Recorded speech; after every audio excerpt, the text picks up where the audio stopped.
One of the advantages we have as a startup ecosystem here in San Antonio is that it is smaller and that it is more community-based.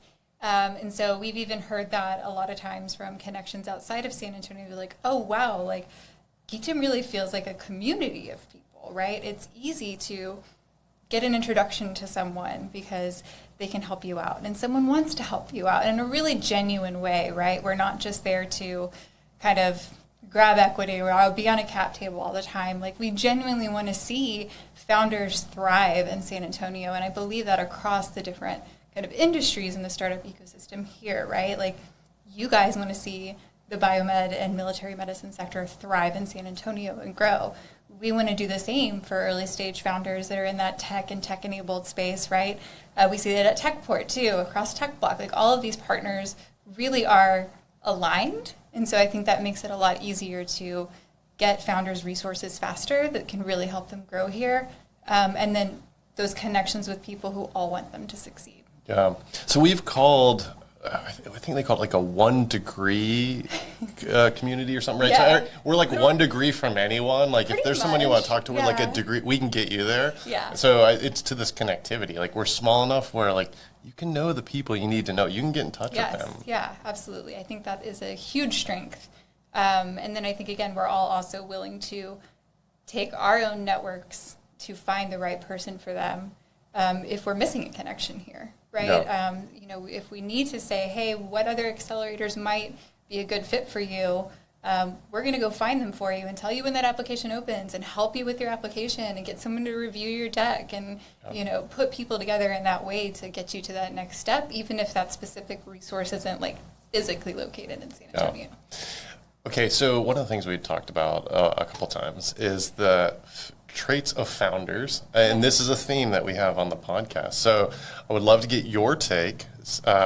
First, identify the themes that you think are great. Like what are traits that tend to have? And then do you think that they're trainable? Like can we develop programming around? Is that something we should even bother to do? Just your thoughts on traits of founders. Traits of founders. Well, one thing I think generally when you're looking at founders and the companies they're building, that sometimes is a miss for some folks is that founder market fit. So really like if there's this problem that you're excited about solving, but are you the right person to go solve it? And that's something investors look for, and they'll talk about a lot too, but it's important for you as a founder. So understanding your expertise and kind of lane and your relationship to that problem. Is it something you've personally experienced? Is it a network of folks that you have at arm's length so that as you build out your business, you have an advantage, right? All of that is so important.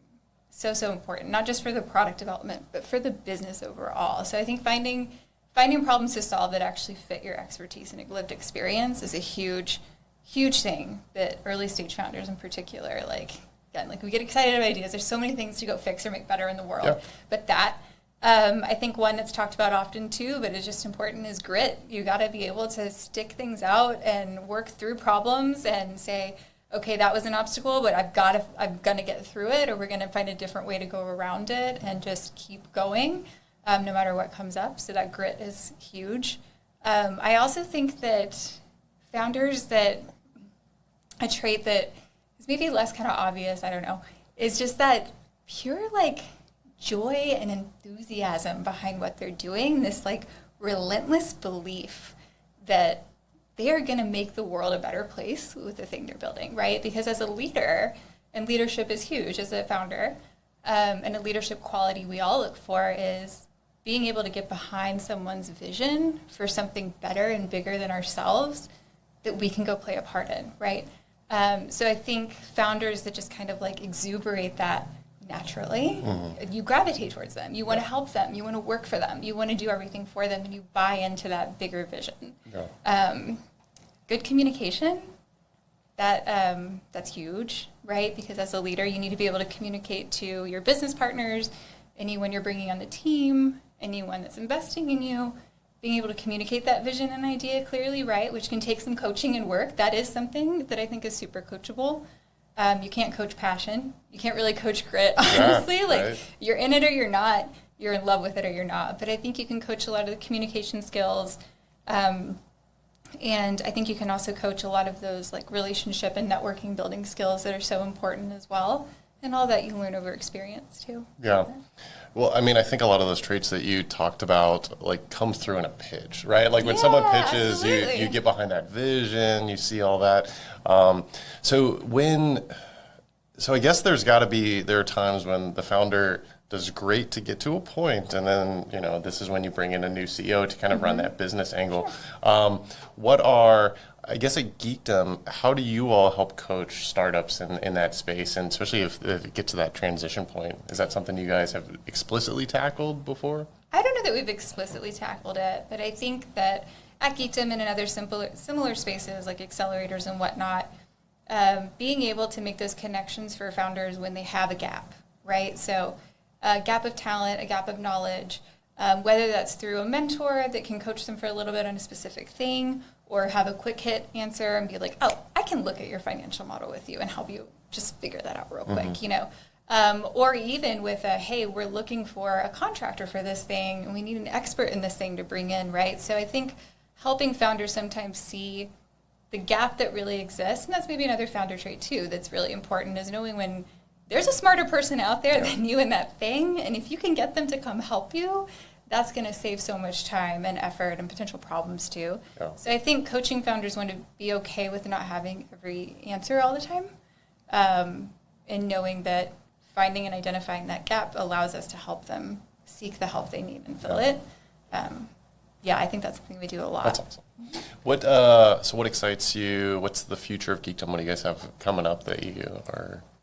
Yeah, I mean, right now we're in a phase where we're really doubling down on kind of our initial vision for Geekdom, really wanting to support founders that are really going after these big, bold, ambitious, disruptive ideas and spaces, the billion-dollar markets, that we're going to change the world type of founders, and that are really looking to get into that high-growth, scalable, venture-backed space.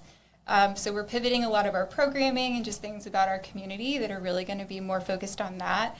Over the last few years, we've been able to take over Launch SA too, which has been really exciting. So that's kind of that front door for all entrepreneurs in San Antonio. They can be your great navigator for any type of business, whether you're a small business or going into kind of high growth startup. You can visit Launch SA, free, open to the public at the Central Library. So that's been really fun for us to kind of have that as our front door, and to be able to really focus and narrow in on those really exceptional founders that we can kind of bear hug here in San Antonio with Geekdom. Love that. Yeah. Okay. So here is the question that we're going to start asking everyone. Okay. And so we've never asked anyone. So if anyone actually watches the podcast and then comes on, they might be prepared. But since you're not, we're curious, where is the best margarita in the city and how is it made? And so there is an answer that just means we scrap the whole podcast. If you say you don't drink margaritas. I honestly don't drink that many margaritas.